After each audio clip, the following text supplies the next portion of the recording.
Hey yo, shout out to the bro Danny Cortez making the hottest artwork in New York City. You heard? Check the bro featured in that New York Times newspaper. You heard? Big things, big things. Hey yo, Laz, if you an artist, a brand, or a business, let me promote you on what I'd like to call the social trinity. YouTube, Instagram, and TikTok all at the same time. Send me an email. Hey yo, type in Stuck in the System St Laz and check out that new interview we just got in. You heard we dropping heavy jewels. That's a whole fact. And in this paragraph with a death wish, my name is Roy, you flush, pardon my exit. Play the table, get your cards right. Hey yo, Laz, man, make sure y'all check out that new single from the rap legend Royal Flush featuring Nori. It's called Flush and Left Rack. You know it's fire. And make sure you check that new single from Chief Cherokee and Royal Flush on the legendary Video Music Box. You heard? Broadcasted live from New York City. It's the hottest channel on these YouTube streets. The best jail stories and hood stories are here. Make sure you subscribe today. Yo, Laz, man, make sure you check that story of Kool-Aid part 1. This is part 2. You heard? We bringing you that real Brooklyn history. Stay tuned.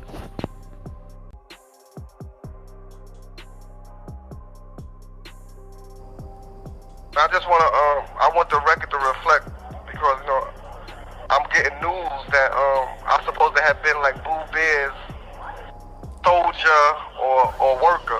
I just want, and not to glorify this, right? I'm not glorifying anything of my past, because there's nothing to glorify. However, if we're going to speak the truth must be spoken. And I wasn't a Boo Bear soldier, or nor was I a Boo Bear worker. I had Boo Bear in fear. Boo Bear wasn't a shooter, he wasn't a killer, he was none of that. Boo Bear was the person who just wore behind the jury, and he had people around him that'll bust their gun. So, because I used to have... This call is from a federal prison. The spot on the 3rd floor. I used to have Jonah and Crime run up in there and take whatever they want and everything. And Boo Bear did nothing about it. And there's an incident that I just want to share with y'all. It was my homegirl Candy. I don't know if you know Candy, Laz, from Howard? I know who she is, but I don't really know her. She had a spot in one of the buildings too. And one day I was up in her spot, and she came in the house crying. She said, "Yo, Boo Bear and them said I can't hustle out here, shut my joint down." I said, "What?" So I grabbed the iron, I ran outside, boom, I seen her, boom, boom. And then, and I took care of that. So when she said, "Yo, what happened?" She said, "They said I could sell her here now. What happened?" So I don't want people to think that Boo Bear had me under pressure, or I was his soldier. Nothing. It wasn't nothing like that. Nah. The only people really, like I said before, that I respect and that didn't fear me was Reese. Reese was one. That's my boy. I like Reese. Donnell, my boy. Knowledge. A couple of them, they didn't fear me. They respect. It was a respect level. But Boo feared me. Boo wasn't what everybody's saying he was. You know what I'm saying? I'm not trying to degrade him or anything, but he wasn't. I'm just trying to speak the truth. You know what I'm saying? I'm letting the truth be told. Set that record straight up about that. You said you met Boo through TB, through Nikki? Yeah, Tall Boy, his brother Nick, yeah. I met him through, I went to Jeff. Me and Nick played basketball at Jeff together. Then I started coming through Howard with him. That's how he met me. Yeah, because dudes keep leaving comments, and dudes is telling me that I'm speaking to. They was saying that you was super duper nice and bald. Yeah, well, I ain't trying to get no bigger hat size, but yeah, I was nice, man. You know what I'm saying? I definitely was nice. That was my sport there. I was nice at basketball. I was nice. I had that handle. I had a real good handle and a good passing game. You know what I'm saying? I ain't have no real mean jump shot, but I had a handle and a mean passing game. So I was nice. I definitely was nice. But sadly the streets called, man. Possibly I could have made it somewhere, but the streets called, man. The streets called and I answered. You know what I'm saying? But from the upbringing. It ain't like, sometimes you make decisions that you really don't want to make, but you're forced by the predicaments to make them. See, basketball at that time when I was a young age, or boxing, it wasn't feeding me, couldn't feed me, you know what I'm saying? So, just don't, and I think in society where we come from, even the youth that's coming up today, I think we don't want to do wrong, but wrong pay the bills, man. And back then, wrong was paying the bills, so, but nobody really want to consciously do wrong, you know what I'm saying? Unless, they're mentally ill or something like that, but wrong was paying the bills, wrong was bringing in the money. Right at that time just took too long, I guess, you know what I'm saying? How was that atmosphere at Jeff back in them days? Jeff was like going to school in the streets. I remember when because I transferred from boys and girls to Jeff. They wanted me to play for Jeff, so I transferred there. And the first week there, I seen a dude chase a dude through the hallway and shooting at him inside the school. I said, oh man. You know what I'm saying? So I had to start coming to school carrying, you know what I'm saying? I'm like, oh man, this is crazy. And that wasn't the case where somebody got killed in there. That was just a random regular shootout or shooting. That was a random shoot. Somebody chasing a dude and shooting at him. Now that wasn't the time. I know what you're talking about, the incident where the guy got killed.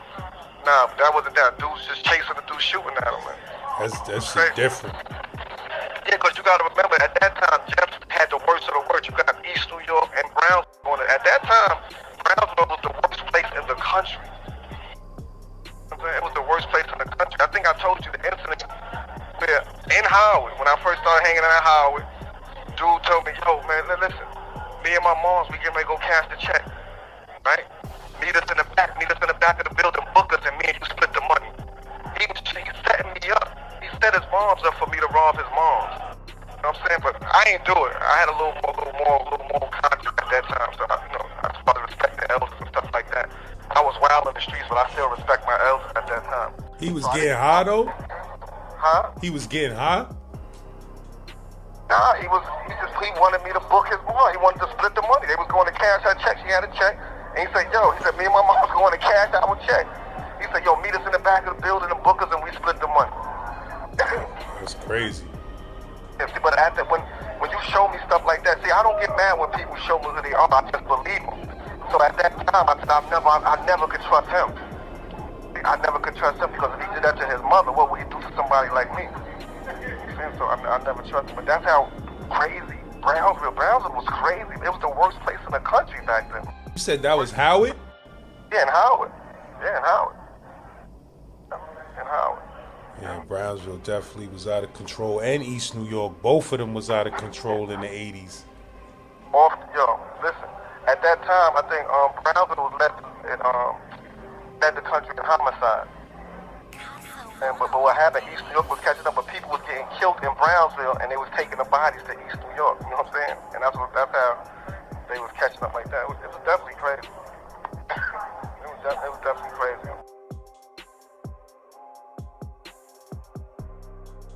What you think the worst year that you could remember was in the 80s, like when things started really getting crazy?